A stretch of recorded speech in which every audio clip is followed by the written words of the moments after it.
Firman Tuhan untuk ibadah kita pada hari ini diangkat dari 2 Timotius 2, diawali dari ayat 1 hingga ayat 13. 2 Timotius 2 diawali dari ayat 1 hingga ayat 13. Mari kita bacakan secara responsoria. Kami akan membacakan ayat yang pertama.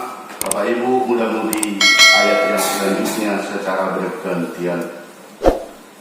Panggilan untuk ikut menderita. Sebab itu, hai anakku, jadilah kuat oleh kasih karunia dalam Kristus Yesus.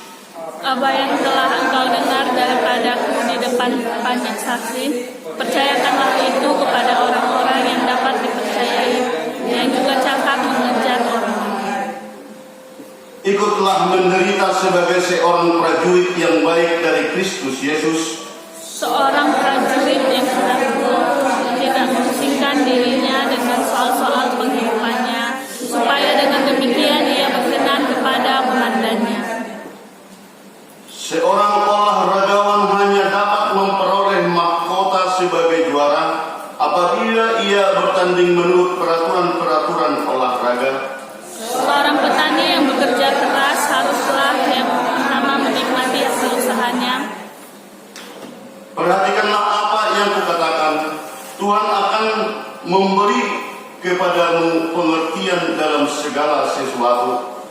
Ingatlah ini, Yesus Kristus yang telah bangkit dari antara orang mati, yang telah dilahirkan sebagai keturunan Daud, itulah yang kuberitakan dalam Injilku.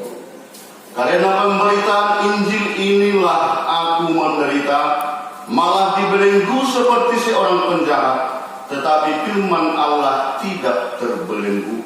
Karena itu aku sabar menanggung semuanya itu bagi orang-orang firman Allah, supaya mereka juga mendapat keselamatan dalam Kristus Yesus dengan kemuliaan yang kekal. Benarlah perkataan ini, jika kita mati dengan Dia, kita pun akan hidup dengan Dia. Jika kita bertekun, kita pun akan ikut memerintah dengan Dia. Jika kita menyangkal Dia, Dia pun akan menyangkal kita. Jika kita tidak setia, Dia tetap setia, karena Dia tidak dapat menyangkal dirinya. Amin. Demikian firman Tuhan. Kita nyanyikan firman-Mu menjadi terang.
Bapak Ibu, mudah-mudi saudara seiman di dalam nama Tuhan Yesus Kristus,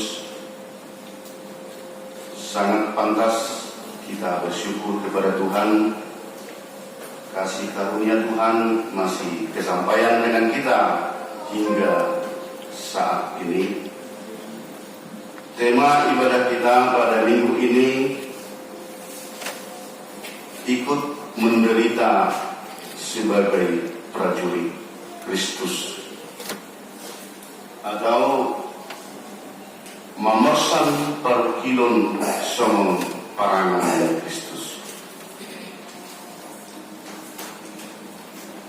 secara sadar kalau kita bertanya kepada diri kita secara normal dalam kejiwaan kita tanya sendiri kepada diri kita, siapakah di antara kita yang mau menderita? Atau orang lain bertanya kepada kita, siapakah di antara kalian yang mau menderita?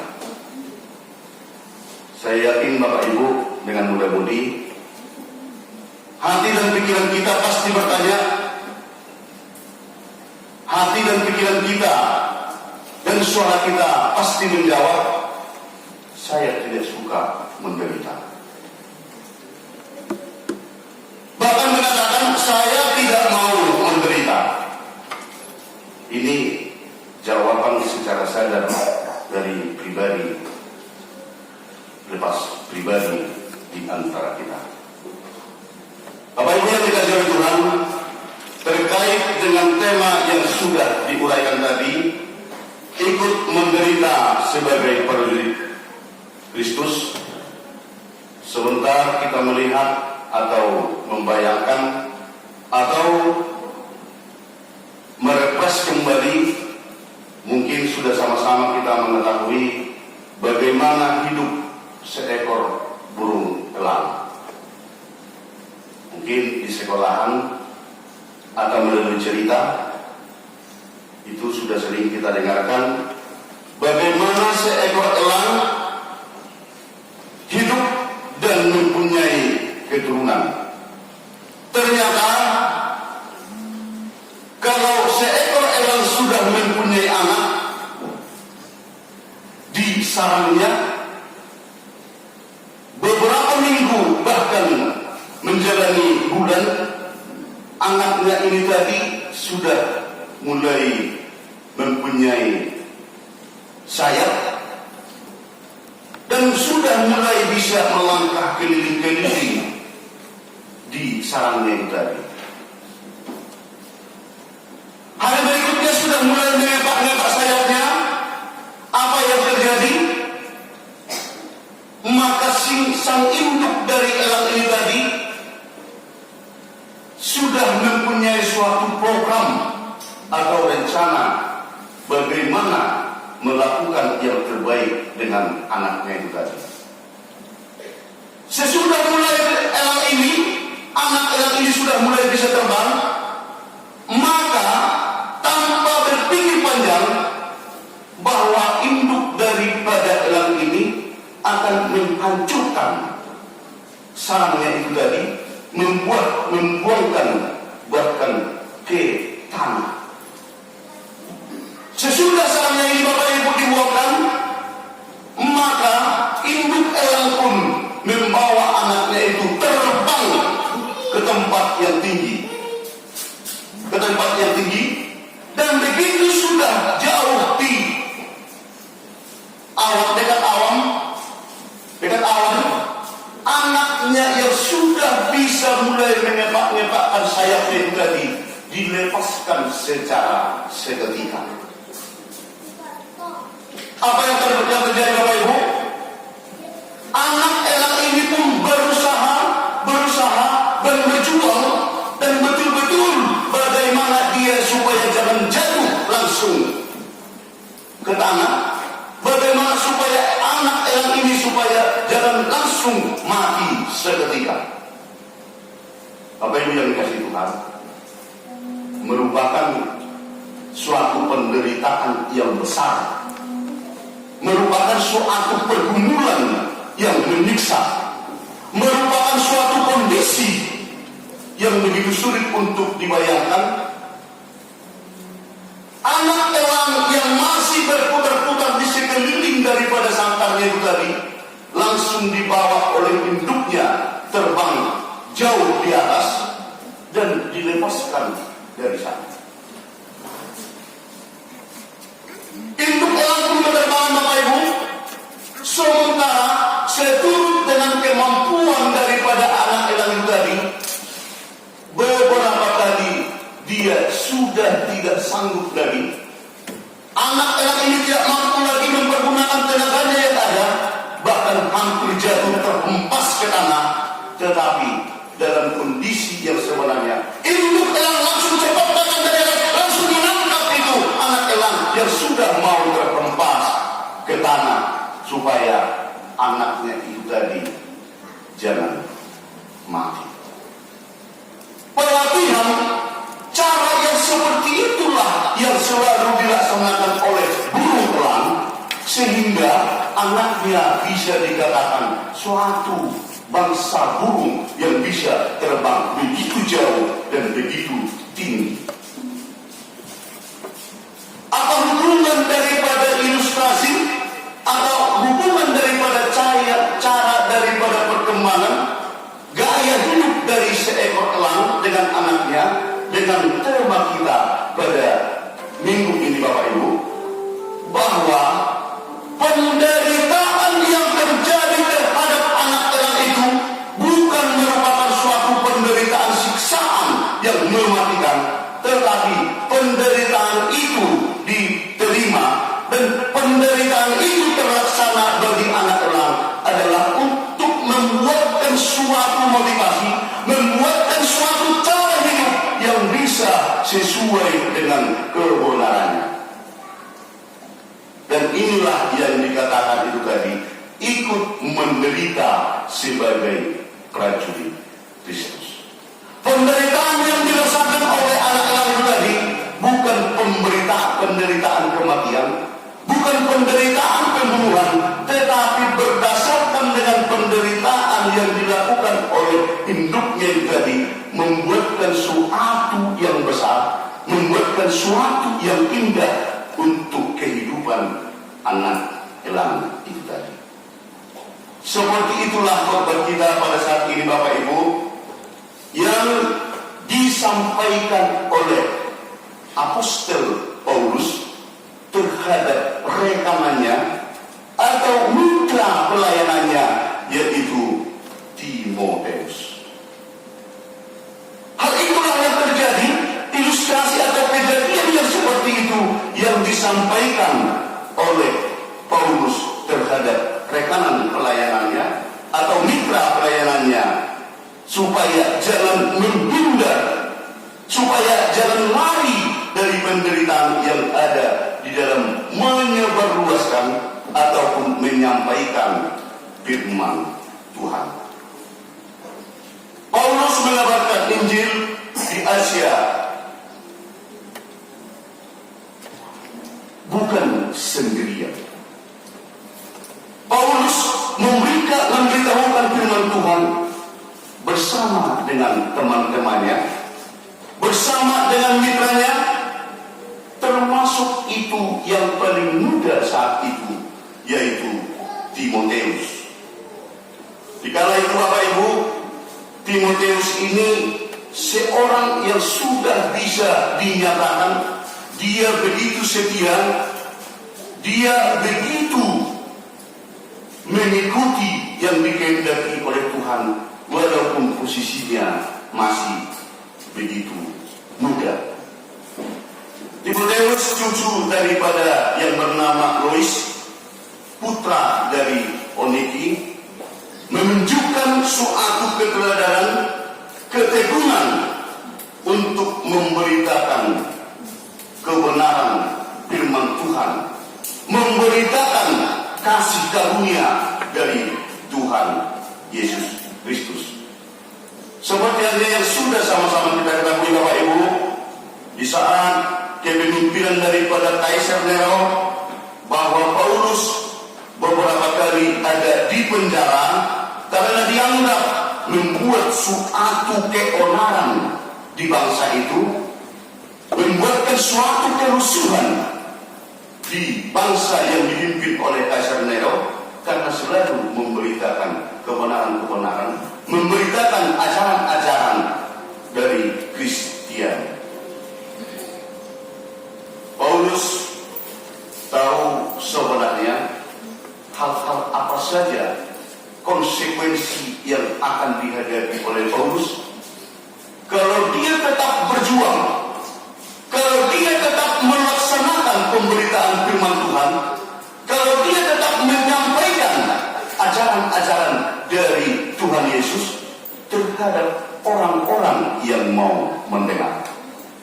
Konsekuensi ini betul-betul dia ketahui, tetapi Paulus tidak pernah merasa takut, bahkan memberikan amanah terhadap Timoteus, memberikan motivasi terhadap Timoteus. Itulah seperti yang kita bacakan tadi di ayat 3 dan ayat 4. Ikutlah menderita sebagai seorang prajurit yang baik dari Kristus Yesus. Kata-kata itulah yang datang dari Paulus. Kata-kata itulah yang datang dari Paulus untuk memotivasi kondisi daripada seorang Timoteus yang masih muda itu tadi. Ayat 4, seorang prajurit yang sedang berjuang tidak memusingkan dirinya dengan soal-soal kehidupannya, supaya dengan demikian ia berkenan kepada komandannya.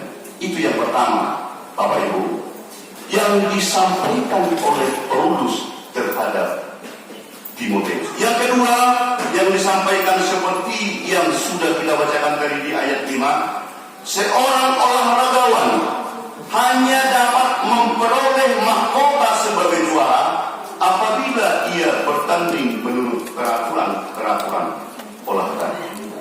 Kiasan-kiasan yang begitu mengena, contoh-contoh yang bisa diterima oleh Timoteus disampaikan oleh Paulus supaya jangan langsung melemah, supaya jangan stres, supaya jangan menyerah dengan kondisi pergumulan atau penderitaan yang dialami oleh Timoteus.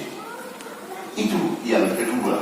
Yang ketiga, Bapak Ibu, seperti halnya yang dikatakan di ayat 6, seorang petani yang bekerja keras haruslah yang pertama menikmati hasil usahanya. Artinya dalam kondisi ini, Bapak Ibu, contoh atau ilustrasi yang disampaikan oleh Paulus terhadap mitra pelayanannya itu tadi bukan hanya dari satu sudut, bukan hanya dari suatu cara pandang, tetapi dikatakan ada tiga yang menjadi suatu bahan memotivasi, merefresh pemikiran daripada Timoteus yang sudah merasakan penderitaan karena menyebarkan ataupun melaksanakan pelayanan, melaksanakan pemberitaan firman terhadap orang-orang yang mau mendengar. Bapak Ibu, saudara-saudara seiman, dalam kondisi ini ada penegasan. Begitu Paulus memotivasi Timoteus, ada penegasan yang disampaikan oleh Paulus, penegasan yang disampaikan dengan betul-betul secara akurat, seperti halnya yang sudah kita bacakan di ayat 7 tadinya.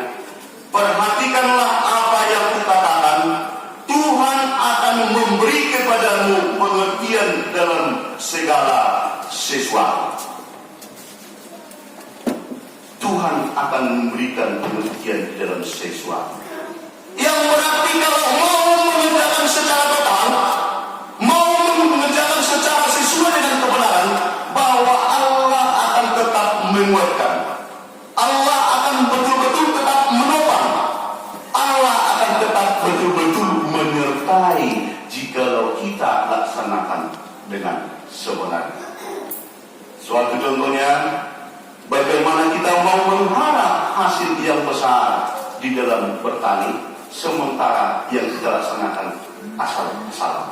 Hal-hal yang seperti itu disampaikan oleh Paulus kepada Timoteus, memotivasi agar apapun yang terjadi, yang dikerjakan itu tadi, supaya jangan patah semangat. Bahkan kalaupun datang penderitaan, Allah akan tetap menopang. Dikatakan di ayat 8 sampai ayat 10, ingatlah ini, Yesus Kristus yang telah bangkit dari antara orang yang mati, yang telah dilahirkan sebagai keturunan Daud, itulah yang kuberikan dalam Injilku. pemberitaan Injil inilah aku menderita, malah dibelenggu seperti seorang penjahat, tetapi firman Allah tidak terbelenggu. Di saat ini disampaikan bahwa Paulus mendapatkan masuk penjara kedua kali lagi. Di saat itu, disinilah dipertegas oleh Paulus menjadi suara kebenaran, suara motivasi yang memberikan dorongan agar Timotius jangan melemah dan jangan mundur dari kehendak yang dikehendaki oleh Tuhan. Ayat 10 mengatakan, karena itu aku sabar menanggung semua itu bagi orang-orang pilihan Allah, supaya mereka juga mendapat keselamatan dalam Kristus Yesus dengan kemuliaan yang kekal. Bapak Ibu yang dikasihi oleh Tuhan, dari kondisi penyampaian daripada Paulus agar Timotius tetap kuat, tetap dimampukan di dalam penderitaan yang dia rasakan, hari ini juga ada menjadi pesan moral kepada kita yang mendengarkan khotbah ini. Yang pertama sekali, Bapak Ibu, Yesus memanggil kita agar bangkit dan semakin bangkit menjadi prajurit Kristus. Kalau Paulus memotivasi Timotius dengan banyaknya kemelut, banyaknya pergumulan, banyaknya rintangan, banyaknya penderitaan yang dialami oleh Timotius, hari ini juga Yesus berkata kepada kita dan memanggil kita supaya semakin kokohlah menjadi prajurit Kristus, karena apapun kemelut dan rintangan dan penderitaan itu, Tuhan tidak tinggal diam dan akan memberikan jawaban yang terbaik sesuai dengan kebenaran. Melihat daripada kondisi, mudah-mudahan jemaat yang tidak hadir saat ini, mudah-mudahan karena kesibukan, mudah-mudahan karena tugas-tugas yang tidak bisa ditinggalkan, sehingga nampaknya banyak teman-teman kita yang tidak menyempatkan diri untuk beribadah. Kita doakan agar untuk minggu-minggu yang akan datang, supaya meringankan langkah untuk semakin mendekatkan diri kepada Tuhan, memuji dan memuliakan Tuhan, agar penderitaan yang sudah ada, agar kesulitan-kesulitan yang sudah ada kita alami sekarang diringankan dan dimampukan Tuhan kita untuk menjalani. Yang kedua, kemampuan untuk menghadapi tekanan yang dari pihak lain, kita mohon pertolongan dari Allah. Kalau melihat secara jujur, mengamati secara jujur,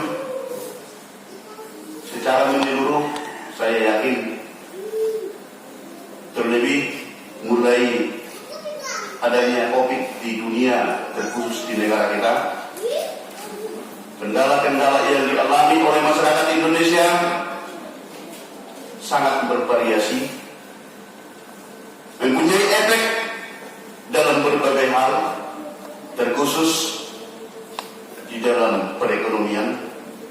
Ini menjadi suatu kondisi yang sangat memprihatinkan, merupakan suatu penderitaan yang tidak bisa dipungkiri. Tetapi apa boleh buat? Apapun yang terjadi itu harus kita hadapi, dan itu harus betul-betul kita beranikan diri untuk menjalani situasi yang masa sulit ini. Khotbah ini mengajari kita, khotbah ini mengingatkan kita agar tetap memohon kekuatan dan petunjuk dari Allah yang mengasihi kita. Yang ketiga,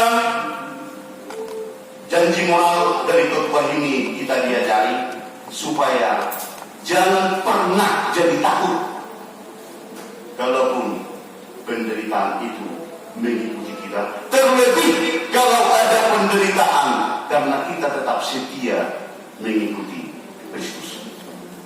Dengan tegas khotbah ini mengatakan jangan takut. Tidak ada yang penting kita takutkan kalau kita dengan setulus kita untuk memuji dan memuliakan Tuhan. Saya teringat Bapak Ibu dengan yang sudah menyanyikan RPNB kalau tidak salah 2 minggu yang lewat, itu ada dinyanyikan lagu syair yang betul-betul menyentuh dengan khotbah kita hari ini. Izinkan kami membacakan syair lagu yang dinyanyikan oleh PNB 2 minggu yang lewat. Walau ku melangkah dalam tekanan, badai percobaan datang menghadang, yang aku percayai dalam hadiratnya ada kekuatan yang baru. Ku kan terbang tinggi sebagai Raja Wali di atas segala persoalan hidupku, dan aku percaya saatku bersama Dia tiada yang mustahil bagi Dia. Merlojo mau Tuhan, oh Tuhan,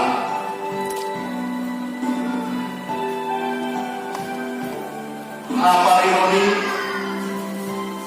gok jiro hati, oh hapo sakti utio totong, lembar gugur ahu di baingko, tiki jumpang ahu di halubutani, nanggalubang pe ganggu rohati.